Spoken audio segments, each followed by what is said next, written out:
Wa magkulang si Barangay Kapitan Camilo Rupinta sa Barangay Diguan sa pagpahinumdom kang Ildefonso Manos kinsa nakuhaan og illegal nga droga atol sa gipahigayon nga drug buy bust operation sa kapulisan ning dakbayan sa Osamis niadtong adlaw Biyernes Pitsa 21 ning bulan sa Nobyembre 2025 sa Barangay Diguan.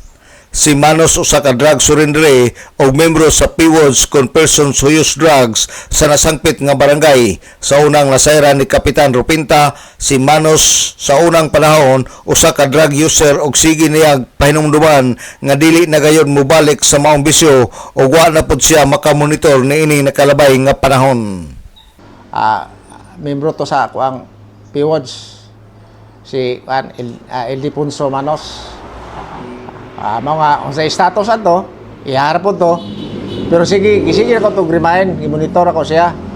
Nga, dili lagi siya mo apil-apil na kay surrender ko to siya. Pero pag drug test, negative siya. Pero atong higayon na, ipanulayan tali. Unsay status ato, nga, dangpot man siya, na-bypass siya atong Biyernes, itong 14.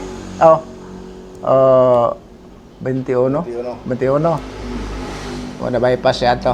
Mga makatubang sa siyahang kaso o iyahang serbisyuhan ang iyang gibuhat nga dili mayo. Si Diguan Barangay Kapitan Camilo Rupinta.